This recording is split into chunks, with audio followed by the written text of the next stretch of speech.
Good morning. Good morning. Good morning. Welcome to the Economic Development and Equity Subcommittee. It is June 22nd, 2022. First motion or first item is call to the public. Anybody here for call to the public? Vice Mayor Pastor, there are no calls for the public right now. Perfect. Item number one is approval of the minutes. Can I have a motion? I move to approve. Second. I hear a motion and a second. All those in favor, please say aye. Aye. Any nays? The motion carries. We are now to item number 2, Downtown Phoenix Economic Development Tools. Chris, take it away. Good morning, Madam Chair, members of the committee. We are here with you again this month in regards to our follow-up on downtown redevelopment tools. You will remember this was requested by this committee as an overview of those tools that we have available last month.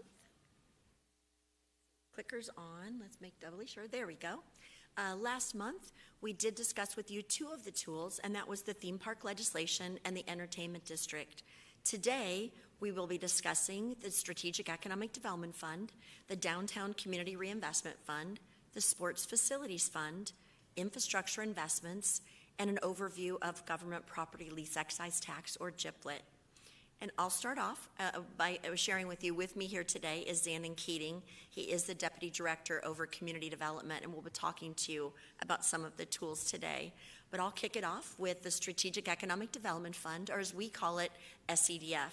So SEDF was established by Council in 2015. Council did put just over $1 million into a fund that to help us attract companies and to bring infrastructure into the community. Each individual project is approved by Council, and you'll remember them as projects that we've brought forward in job creation, with Farmers Insurance, with the Real, and with any number of others.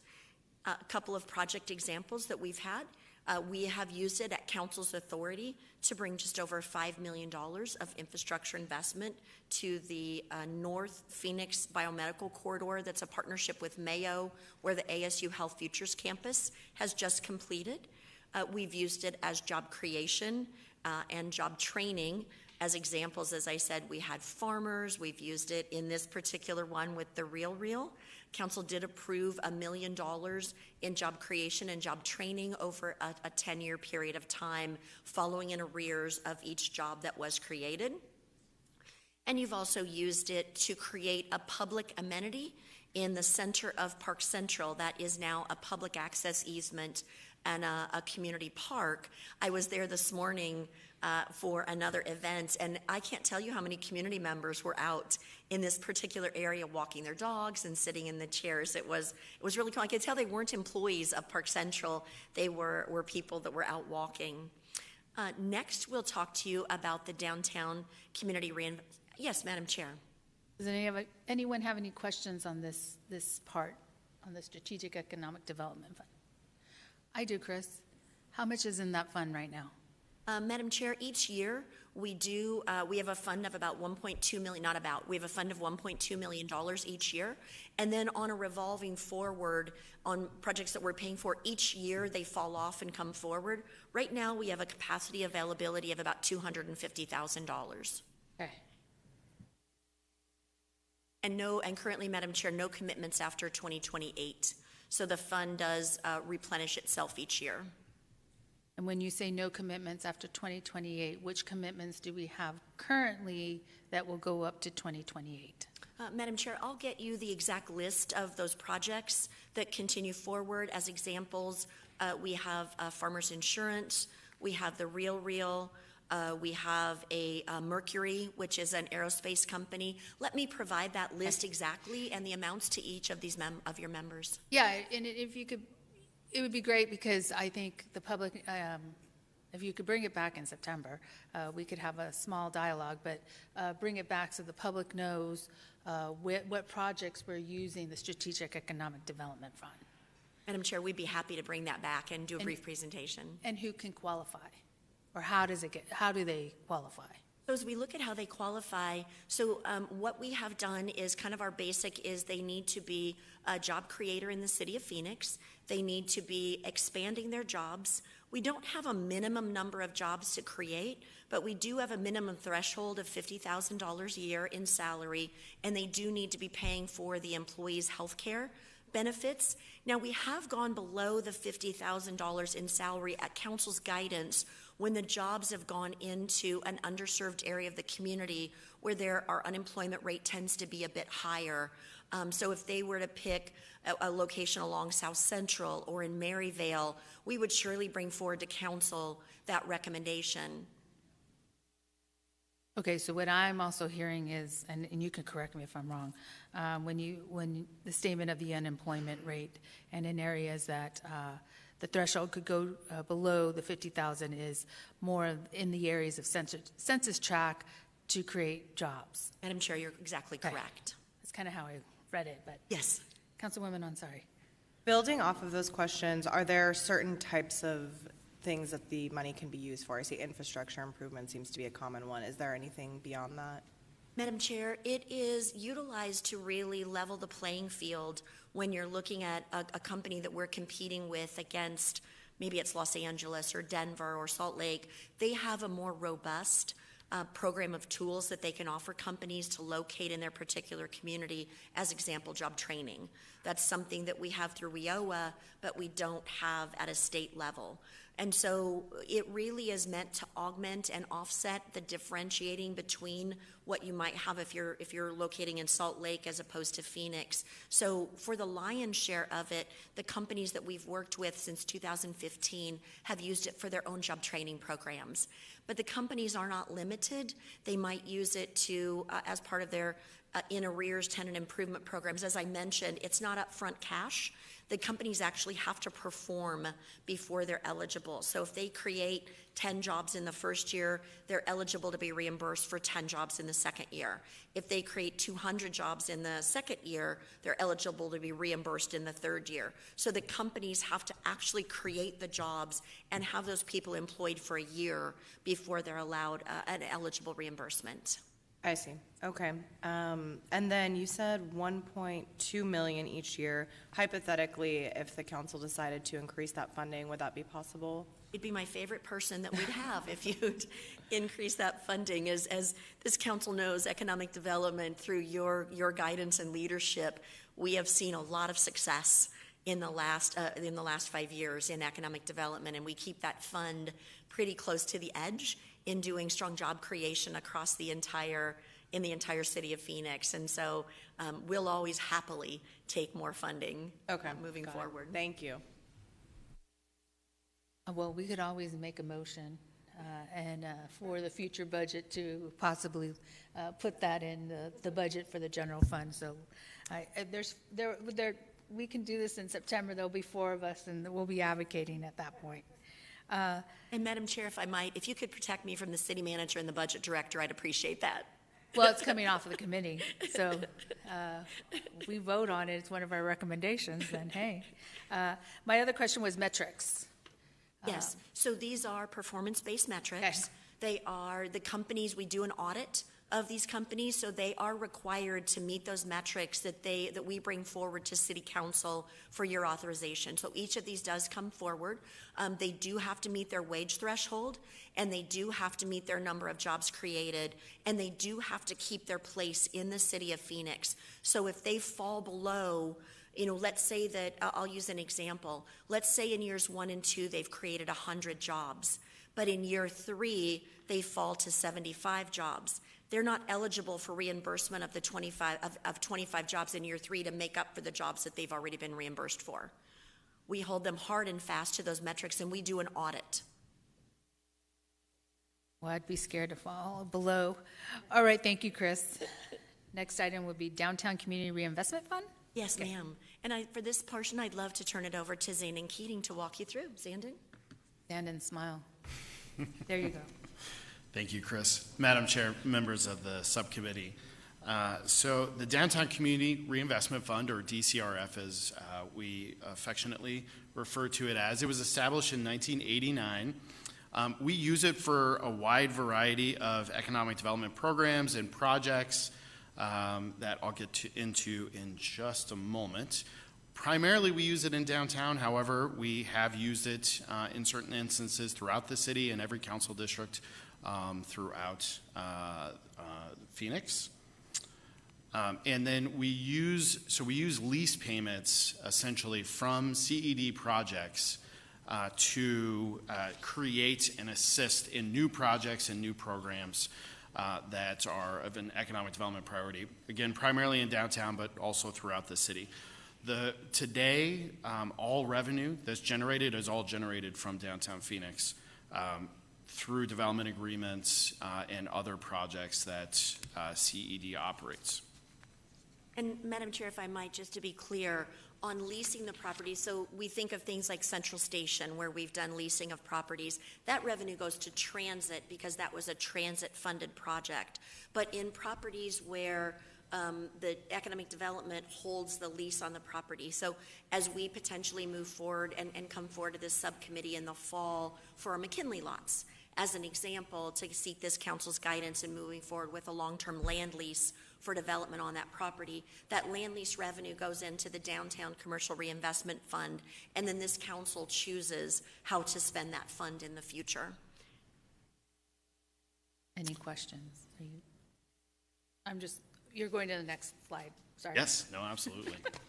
So all the programs and different projects that we use this fund for, they're all at the direction of City Council. They all require City Council approval. So you have seen many of these before. The primary use, or one of the biggest uses, is for debt service, primarily on bond service for the cityscape public infrastructure, but then there's a variety of other debt service uses as well that we implement.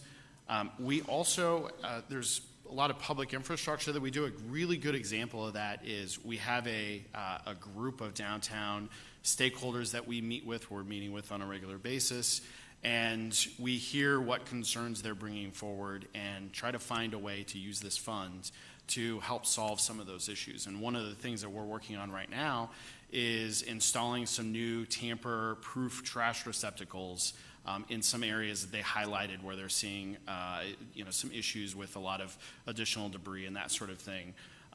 Where we're focused, the picture you see in front of you is one that was recently installed in downtown. That's part of the Downtown Enhanced Municipal Services District. That group helps to install those in that area. But there are other areas of downtown that are not covered by the EMSD, and so we're working on installing some of these same trash receptacles that are produced by a Phoenix company in another part of downtown, mostly focused in Roosevelt is where we're looking at installing these. We're also, one of the fun things about this project is we're working with the community and our Office of Arts and Culture to design some wraps that really speak to that specific area, whether it's Roosevelt or Evans Churchill or what specific area they're going into to really be a fun kind of thing, not just a trash receptacle for the area. Some of the other things that we use this funding for is there are a lot of staff costs that go into producing these projects, and so we do cover some staff costs.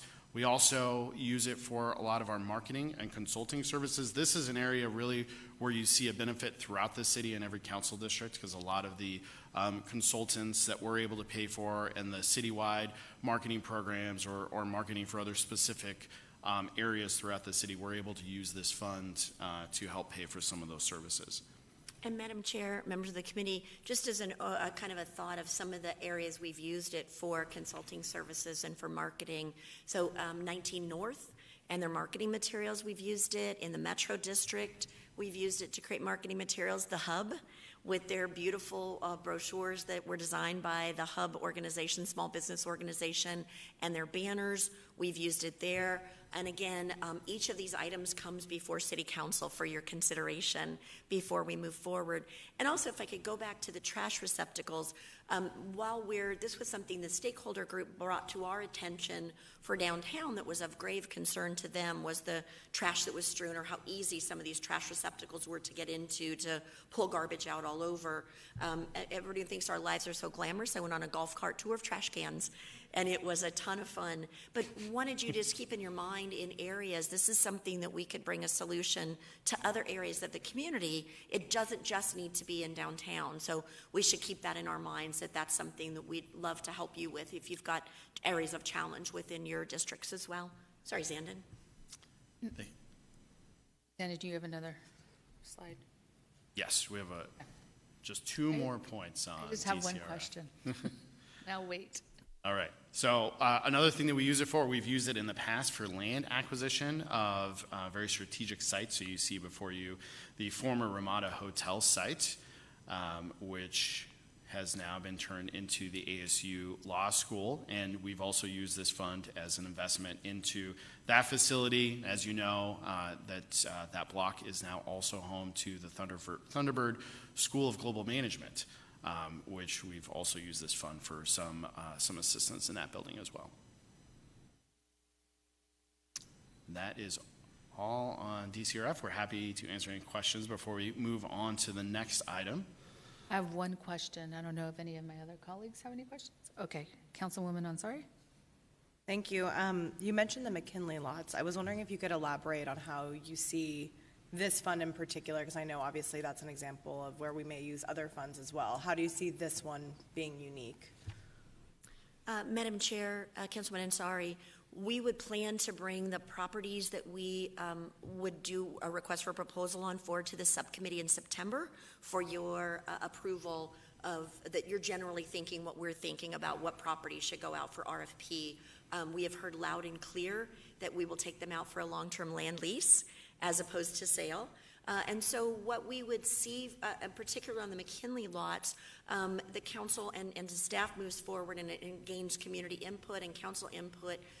The affordable and attainable housing would be a great location here. So as this fund could come in, it could come in and play an advantage to public infrastructure, to take that off of that side of the ledger, to be able to allow more funding to be focused on the development of the property and the project. Maybe it's additional bus shelters, maybe it's additional sidewalk improvements, landscaping, water and sewer. There are ways that we could, depending on the proposal by the proposers, could absolutely recommend to council ways to leverage this fund to bring those added benefits of public infrastructure. In the past, we've also used it to provide community benefits in ground floor space. So if there's an opportunity to, have community workspace, or there's a restaurateur or a retailer that we're specifically looking at, while we can't add value to someone's private space, we can do things on the public domain to allow that space to move into what the community's looking for. And then my final question is, what is the range of financial support that this tool can potentially offer? I mean, can you give us, the cost of the public infrastructure, for example? Oh my gosh, yes. So, Madam Chair, Councilman Ansari, it has been, between a breadbasket and an aircraft carrier in what we've done with this. But let me give you some examples. So we've done as small as $5,000 of banners in the hub area that have really, as they're working on their safety and beautification plan through their small business group, we've worked on that. That's small. But we've also, out of this fund, had committed $12 million. So we fund $2 million a year to Arizona State University for the development of the ASU School of Law. And so it's an ongoing over a 6-year period where we reimburse them $2 million a year. So that fund, as an average, will have about $12 million on an annual basis that's in that fund. So ASU and the land acquisitions are probably the largest things that we've done in the past, as we acquired some of the Fillmore property and partnered with the Industrial Development Authority to take that land out for auction, as we've acquired the Ramada land and took it out for auction. And then our largest, of course, would be the debt service on the public infrastructure for Cityscape, which also included the parking garage that the city's a partner in. Okay, very helpful. Thank you so much. My pleasure. My question was uses of lease payments. That's how I'm reading that is that's our city leases, our city property that we're leasing. Madam Chair, Or could you explain that piece? I will, Okay. yes, absolutely, be my pleasure. So it's twofold. So we have city property that we lease that comes back into that fund that under the council's purview can be directed. But the lion's share of the revenue that comes into that fund is the lease payments that we receive through GIPLET. So as you'll remember, when council authorizes a government property lease excise tax agreement to be entered into, that property transfers into city ownership, and the property owner has to pay the city a lease rate on an annual basis. That fund goes into the Downtown Commercial Reinvestment Fund for the council's use for beautification and enhancement for the broader community. So it's funding that comes from the private developers into a fund that the council has purview to work on projects to enhance the downtown and other surrounding areas. Okay, so you mentioned the term, so I'm going to go there. In receiving a GIPLET, a developer could you please explain the GIPLET? I know we're going to go into it, but we're talking about it right now. Yes, absolutely. And so, Madam Chair, if you'd like, we could just skip to GIPLET and then come back to historic preservation if that works for you. Yeah, because I want to be able to tie this in. Absolutely. We'll go ahead and move forward here just really quickly. Okay, and GIPLET, Government Property Lease Excise Tax, and we'll link this back into this. And Madam Chair, thank you. It's actually a better flow, I think, of the presentation, how this all works together. So this was, GIPLET was authorized by the state legislature through the Arizona Revised Statutes in 1996, and it is an economic development tool. So otherwise, prior to 1996, properties would transfer into city ownership, and there was not a property tax component that went along with property tax. As you know, cities do not pay property tax. So once someone transfers their property into city ownership, there are no property taxes that are required to be paid. So GIPLET really set about to create this prescriptive way by which properties can be transferred into city ownership, but there's this even playing field on this is what you by law have to transfer into those. There is an excise tax that's created in certain portions of the GIPLET language, which we'll talk about in a minute, and others are through pure abatement.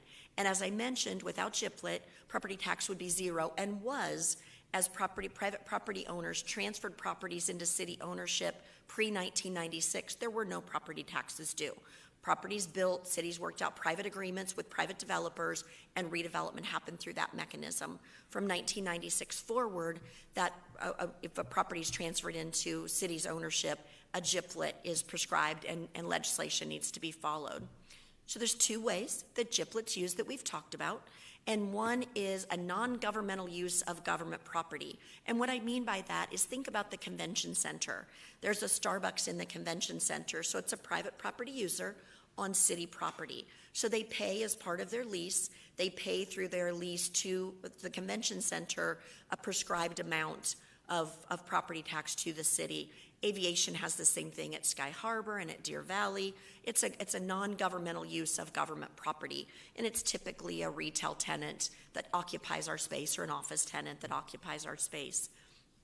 And then there's an economic development redevelopment tool, and that's the one that council sees most often and that we've used quite successfully for the redevelopment of downtown. And what that does is it helps to cause revitalization in very specific redevelopment areas. And the lion's share of where the city of Phoenix has used that is in the downtown market. And so we've caused high-res residential to be built, we've caused development of office buildings, we've caused development of hotels to be built. And in the central business district, which also overlays the downtown redevelopment area, it does allow only in that 1.6 square miles of the central business district an 8-year abatement of the property tax. And so that allows some of the opportunities that we've seen to happen in downtown Phoenix. We've seen all the residential that's been built. We've seen the items that have been built through there. So it's helped to facilitate redevelopment.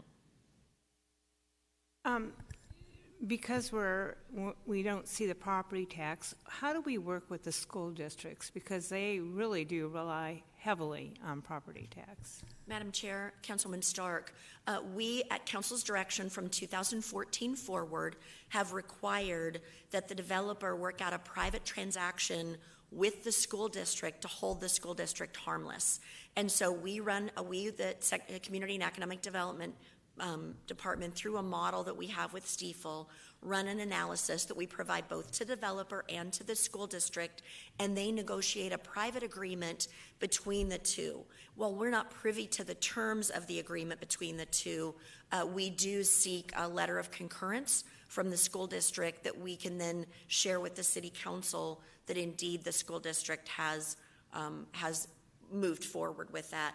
Now, I say that about 3 years ago, the Phoenix Elementary School District declined from that moment forward to provide a letter of concurrence. We still meet with them, we do presentations before their board, but they had from that point forward declined to provide the letter, but they're still receiving the benefit that the council does require. So I'm going to talk to that as a board member from Phoenix Union High School Board. And I've had conversations with PhoenixL regarding that, and there's great concerns about it because they don't get to see it immediately. So even though we are trying to close that gap, the school districts are still suffering, specifically PhoenixL. Because of the redevelopment of downtown, we've moved single-family homes out of downtown where families used to live and could afford. So they have lost their school population. And what the cause and effect of this is that then they're having to close schools. And closing schools means no students because each student gets a per diem for being in school. So there's a domino effect that happens with the GIPLET, in particular of school districts. So I think we did what we had to do, the past had to do what they had to do, but I think we really need to be cognizant of the future on how these GIPLETs are used specifically for PhoenixL in the downtown area, because 2 schools are being closed as of now. So I'm just putting it out there. Madam Chair, you are absolutely correct.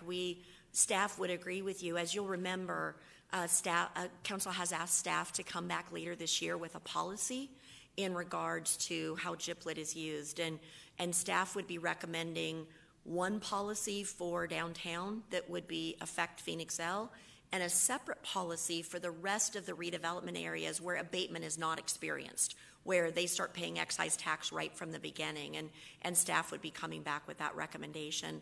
But Madam Chair, I would agree with you, and I will say this publicly today. We do agree absolutely with you. GIPLET for multifamily high-rise residential has done what it needs to do for downtown Phoenix. We've seen what's happened over the last 3 years with downtown, with multifamily, and bringing in the new residential that's come in without GIPLET. It's done what it needed to do. It seeded the market, and we would love to work under your guidance with PhoenixL. I think there's a way to work with them. People may not live in downtown Phoenix, but maybe they want their kids to go to a great school in downtown Phoenix, and so they bring them to school to come to work here. So kind of helping to right the wrong that happened over the years to cause them to attract more students. Thank you, Chris. These are all the tools, right? The 2 tools? We've got a few more, and still continue on GIPLET if you don't mind. Yes. Next, we've already talked about this one, which is the Central Business District. This is where we see the abatement of tax. And as you see, the last one is to talk, and Council Vice Mayor, you led us on the conversation already about that changing market focus and what we should be focusing on in the downtown market. But in the non-central business district area, this is the 18 other redevelopment areas around the city, whether it's the Isaac redevelopment area, the Rio Salado redevelopment area, Target Area B, any number of other Metro Center redevelopment area around Phoenix.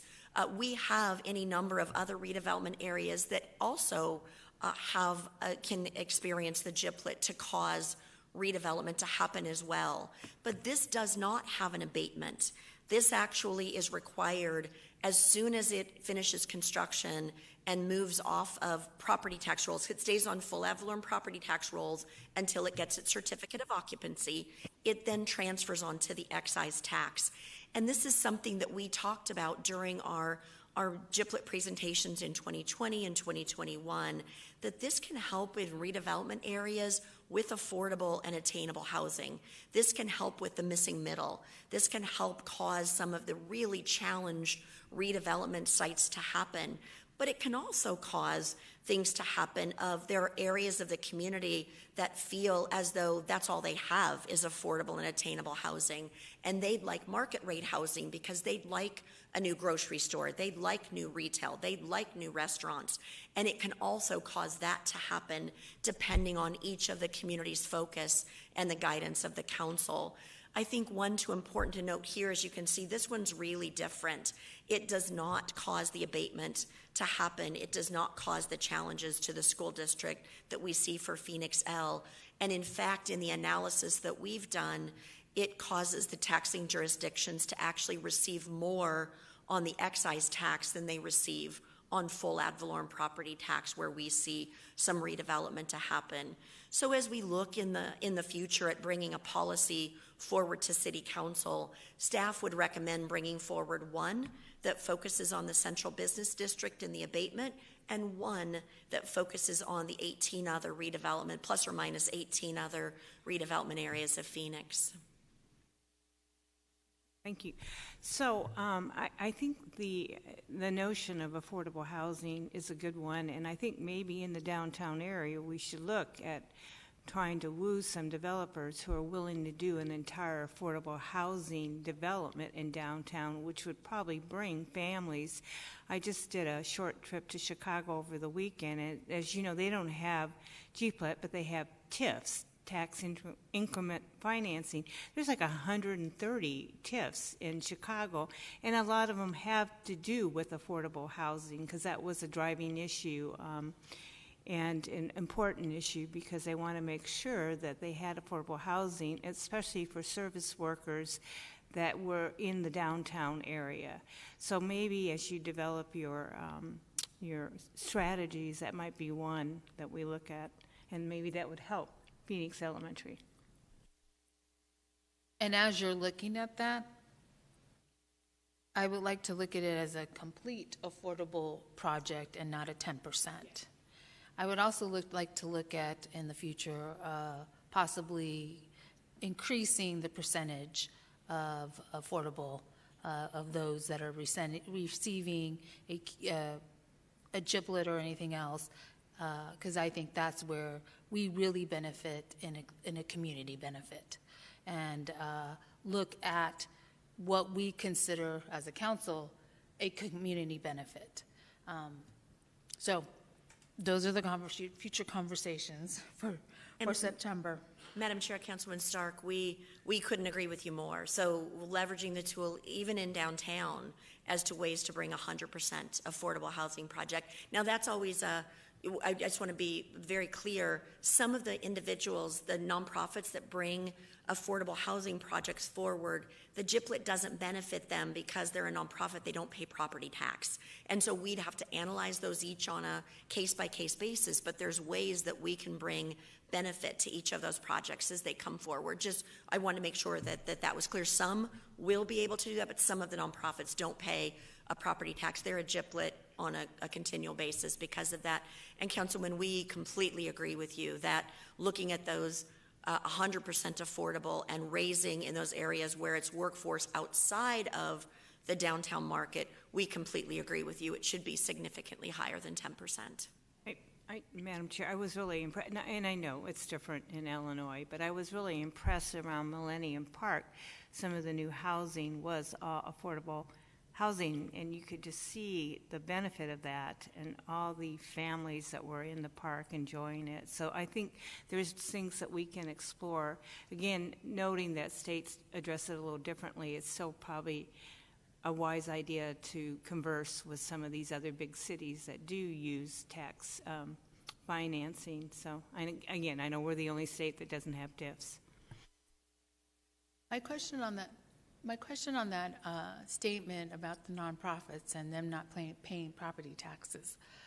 I know that private developers are very creative in building those items, but also partnering up with the nonprofits so that they don't pay property taxes. So I believe that there are probably ways to maximize both the private and the public, meaning I put the public also as nonprofits, in the sense of not paying property tax, to be able to leverage that and build in a collective manner.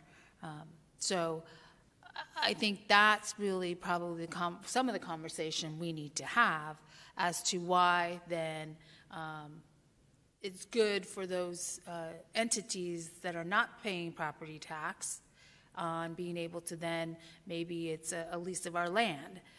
But those are broader conversations we need to have. We're just, and I know we're going off, but this is all part of the tools of us wanting to maximize our tools as we go out to the public to say, this is why we did what we did, and this is what the community benefit is for. So I think we always have to keep that in mind as we're having these conversations and moving this forward. So, Councilwoman Ansari.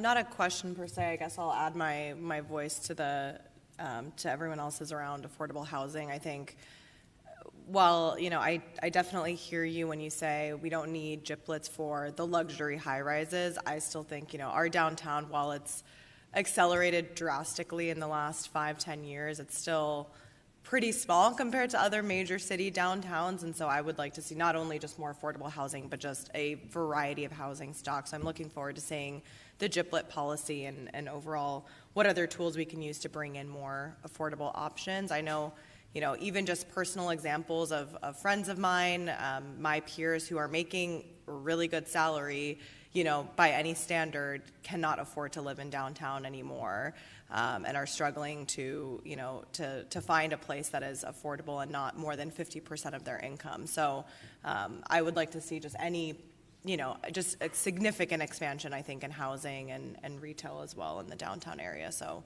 for me, that's really important when it comes to looking at the tools. And Madam Chair, Councilman Ansari, as staff has the policy to bring forward to council in September for the conversation, that's exactly precisely what staff's looking at. How do we use it to historically preserve buildings? How do we use it to cause more residential to be built that's preserving historic buildings? How do we cause it to bring retail development? How do we cause it to bring other affordable, more attainable housing and those opportunities? So we're looking forward to a discussion with council in the fall. Now we'll go back to, Madam Chair, with your direction, we'll go back quickly to historic preservation. Yeah, but I wanted to tie in the GIPLET to, what is it, starts with the NOR.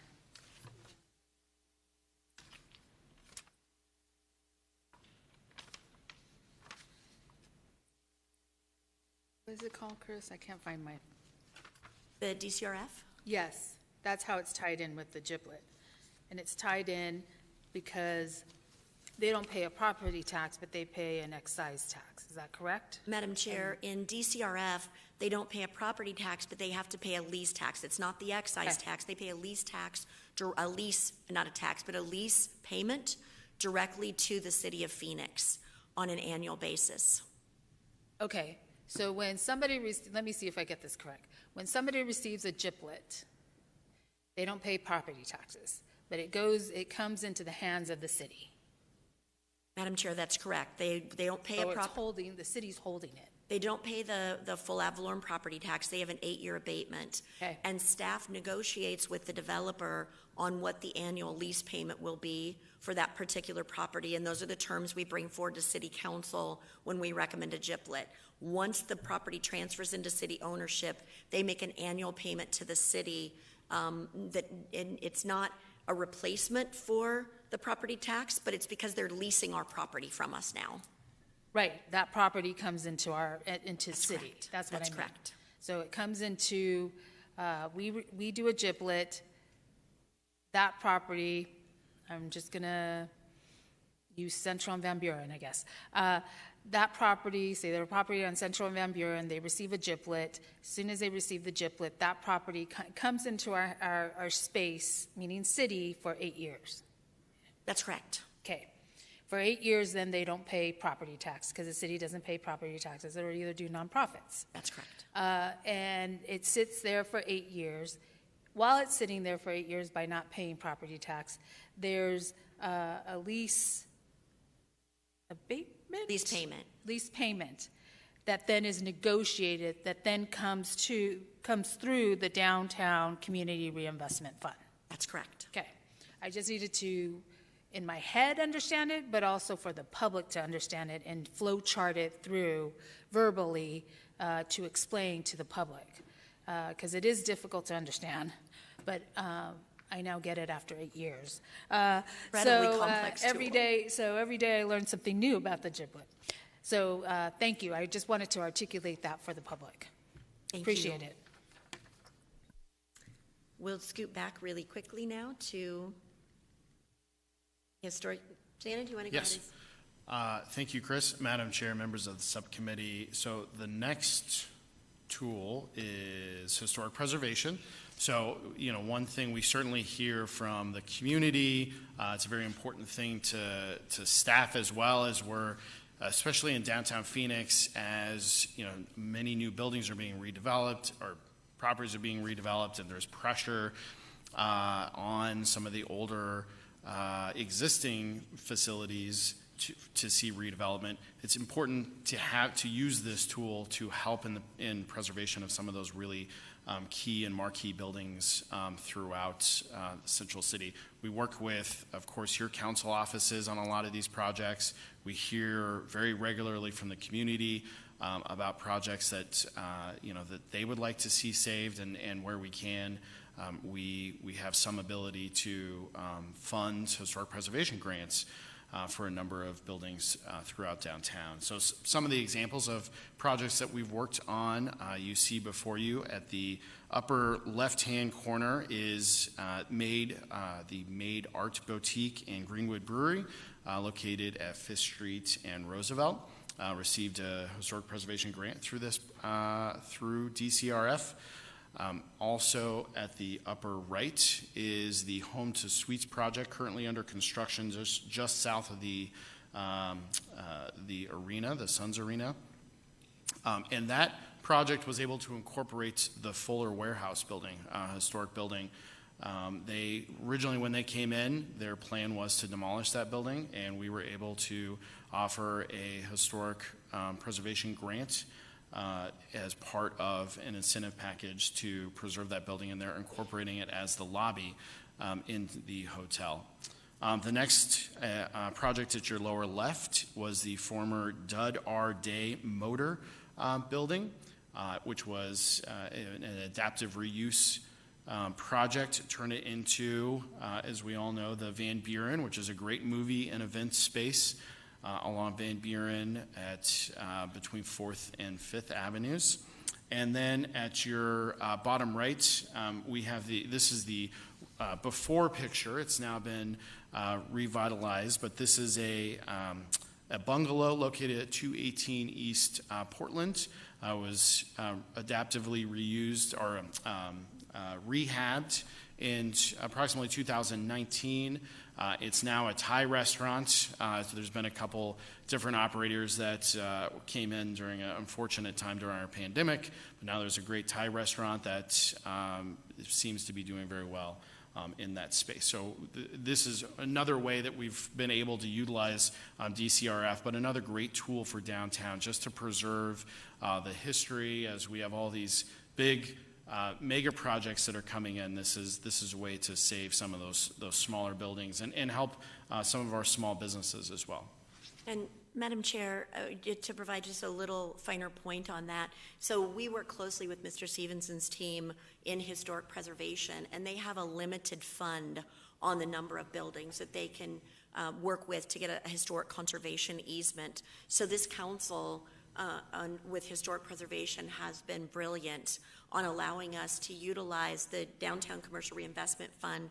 We pass it through historic preservation, then they take the lead and work through the historic preservation of the building, depending on the amount of the fund, whether it's is it a 25-year easement, a 30-year easement, a 50-year easement, or a perpetual easement over the building, meaning the owners cannot harm the front of the building until I can't harm the outside of the building without the city's authority during that period of time. So it's something that we are extremely proud of, this council and your guidance in leading us to historic preservation and letting us keep.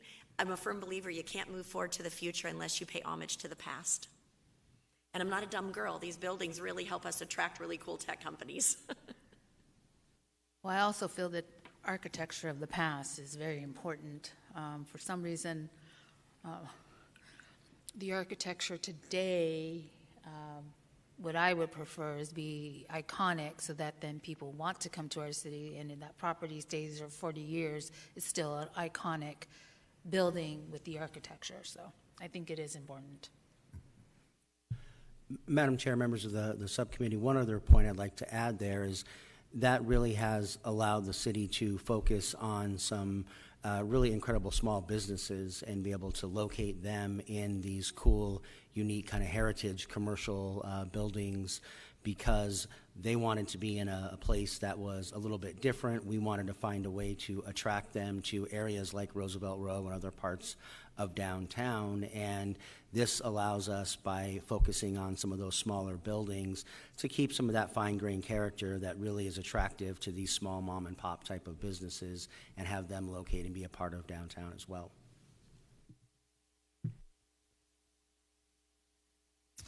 Well, first of all, I just want to say that the Thai restaurant is incredible. It's called Lam Wang. It's great. I'm just wondering, you make a really good point, Alan, and everyone. I think I fully agree. Like the types of restaurants and small businesses that are in these historic homes, whether it's Long Wan, there's Garden Bar on 6th Avenue in an old California-style bungalow from 1914, so many others. Do you think we're doing enough? I mean, I know we just increased a little bit in our general budget, that historic preservation funding from, I believe, $200K to $500,000, but just, I mean, that number sounds very, very small when you think about the vastness of the city and the historic properties that we do have. I mean, what do you think it would take to really be a true leader in this realm?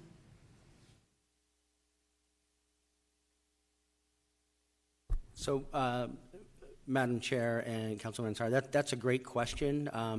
I think that as we continue to evolve and look at this a little bit more downtown here, I think we can work to come back with some more information on exactly what we think we would need to really make a stronger push in that area. There certainly are a number of these buildings that are around that would be great to have enough money to be able to work on making sure that we can be competitive in trying to ensure that those stay in place, as opposed to not having quite enough and having to choose from, you know, a good redevelopment project or losing it completely if we don't have something to, you know, to address, kind of like the Home 2 example here, where we had enough money to be able to invest in that to incentivize keeping the historic structure, but at the same time allowing the new stuff that creates some vitality for downtown.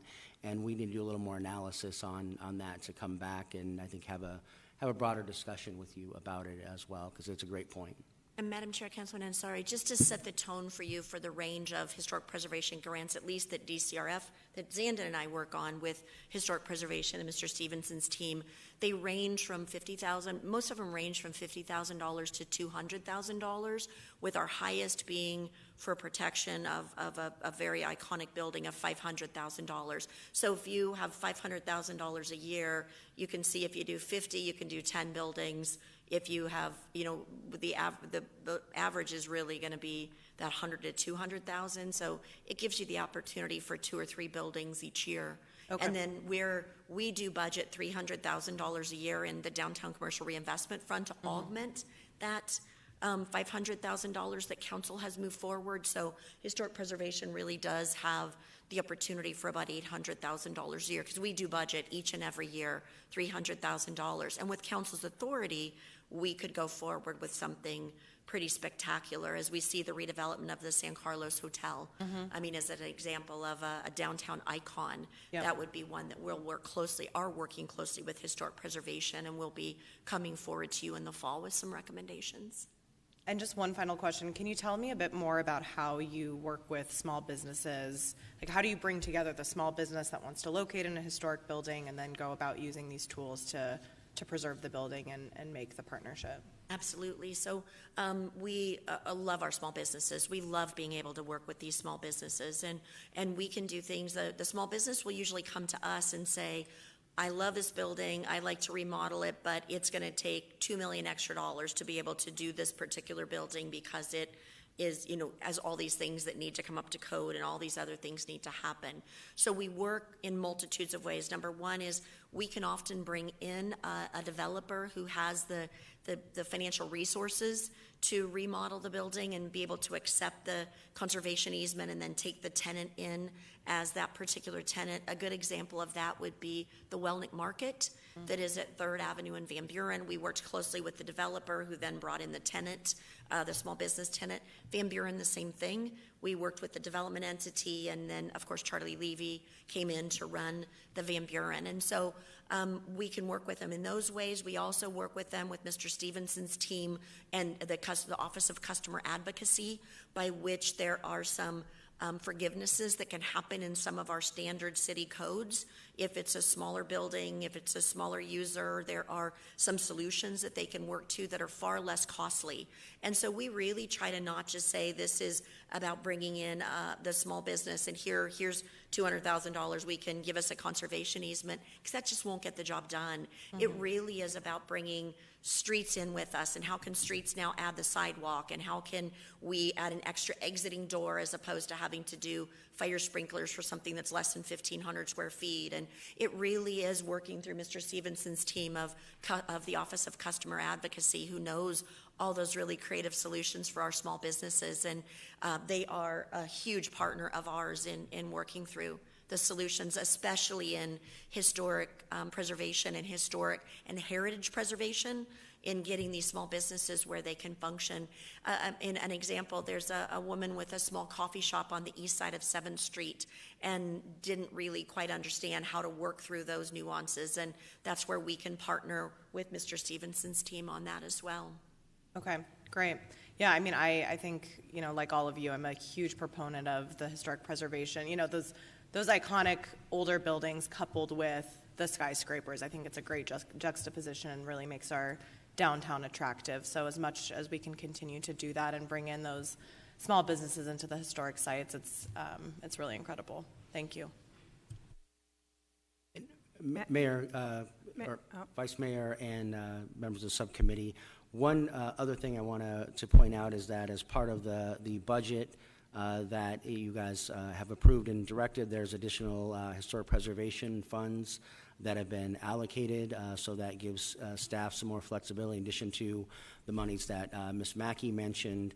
And then as part of the upcoming GO bond, there'll be a discussion about that as well. And so I think that's where there's a great opportunity to look at what can we do, to really make sure that we are preserving those historic resources, because even when it has an HP overlay, it stays a demolition for 1 year, or if it's a landmark, it stays a demolition for 3 years, which really is to give time for someone else to hopefully buy it and figure out a way to economically reuse it and revitalize it in different fashion. And so those tools are great. They're not an end-all solution to that.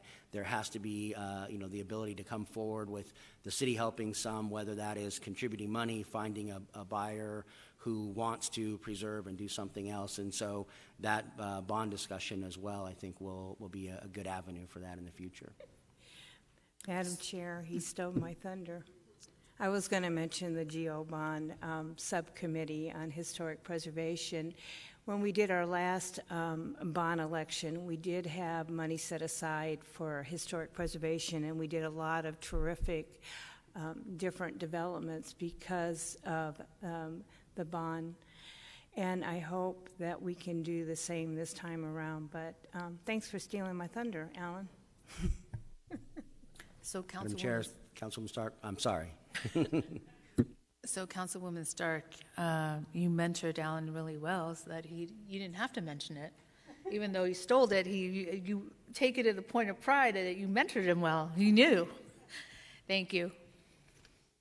Madam Chair, next we'll talk just two additional tools that are available. The first is the Sports Facilities Fund. It was established in 1989, and its purpose is to cover the debt service and other costs related to the city-owned footprint center, the arena that we owned. The fund is generated by taxes on hotel stays as well as car rentals, so it's not a tax on our citizens unless they stay at a hotel or they rent a car. So this is really meant to be funded by visitors here into Phoenix. And it does pay for the debt service on the renovations that were approved by City Council a few years ago. And it also covers the renewal and replacement contributions that go into the account. A couple of other things back in the early 2000s that were covered. The council at that time did vote to cover the bond debt service for the $58 million building that TGen, the Translational Genomics Institute, is located in on the biomedical, on the Phoenix Bioscience Core, which I think was a brilliant move back in that day. It also helped with the historic preservation of some of the old Phoenix Union high school buildings that are there today with the medical school and others. So it is a fund that is predominantly focused on the city-owned arena. Any questions about that tool? And next, one that the City Council has been wonderful with, and that is our infrastructure program. So each of these items is brought forward to City Council individually, and they are projects that are focused on economic development focused projects. It is infrastructure, public infrastructure that otherwise would have been built by the city in the future, that's built early by the developer and reimbursed by the city through the general fund portion of the sales tax, both the construction sales tax and lease tax on the projects. It is an economic development project causes that need right now. As an example, the City Council did approve in Levine, it's not a downtown, but Levine, for Levine Park Place, to cause some of the retail to be developed, and we needed to advance 59th Avenue in advance of the development. The City Council did again in Levine for the South Mountain Technology Corridor, did authorize a development agreement with Scannell recently.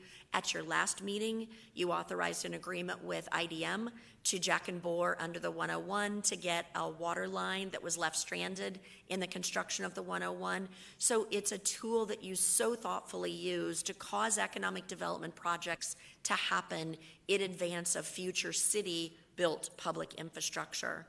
And again, it is through tax reimbursement, it might be through the Streets or Water CIP program, and it is, again, only the general fund that's created by the project itself. Now, we've used it in a limited manner here in the downtown market, typically for streets or water or sidewalks, that type of thing. It's been very limitedly used because we predominantly use the Downtown Commercial Reinvestment Fund to cause things to happen in the downtown area.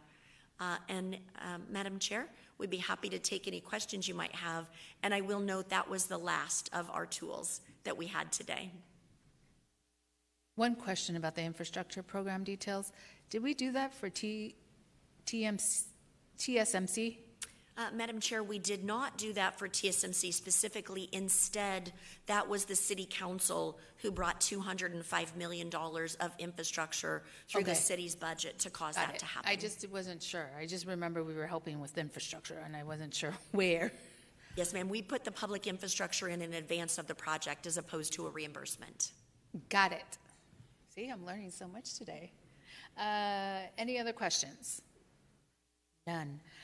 Chris, thank you for your presentation. What I would like to see, because I know we spoke But in some of these bullets, a little bit more detail so that I can just have it in my office. So when I'm looking at things, I understand what it's really meant. The conversation is good and understanding right now, but I'll forget. And then I'll be like, hey, I know I talked about this. So if we could have a more detailed piece just to say, this is what it's used, this is where, it would be great. So thank you. Madam Chair, our pleasure. We'll do a one-pager on each of the tools and bring them to each of the subcommittee members. Thank you. Call to the public? No one wants to talk in the public? We have no calls to the public. Okay. Future agenda item. Ginger and I had spoken about this, and she said I could put this in here. It's regarding language regarding, there's language in Chandler regarding companies that I would like to start to look at what companies we really like to recruit. They wrote some language regarding water conservation and eco-friendly pieces. And so I would like to get some research on that so that we can have a discussion in the future. She told me to put it on future agenda items, so I'm doing it. Madam Chair, we'd be happy to bring that back to you at your subcommittee meeting in September. Okay, thank you. And then I'm assuming it would, once we have this conversation, I'm assuming it could also go through the Sustainability Committee, but I don't know. Thank you. Meeting adjourned.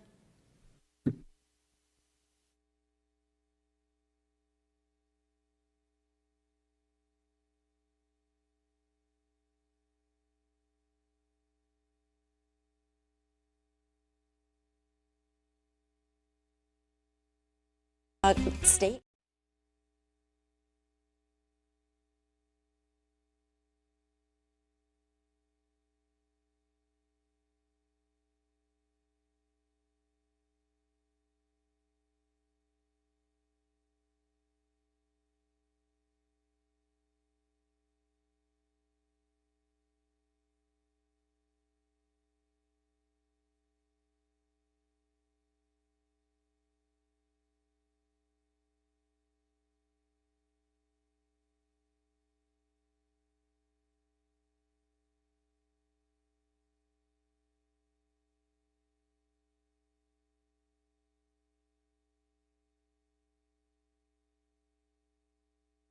You're seeing those manufacturing jobs grow. So we have significant exports in things that we're manufacturing here in Phoenix. Our three largest trading partners are Mexico, Canada, and South Korea. Our Mexico trade, our exports with Mexico, are up over 20% just since 2013. So as we export, as we're manufacturing products, you know, it's food products and mining products and others that go into Mexico, and technology products that go into Canada, and electronics and technology products that go into South Korea. Exporting is in high demand for Valley Forge and Bolt Manufacturing Company right here in Phoenix. In fact, Phoenix and Arizona are only one of 9 states and metros with a trade surplus. The largest trade surplus is with South Korea, followed by Mexico. Valley Forge CEO Michelle Clark says they had their share of defense contractors. Valley Forge is a fastener manufacturing company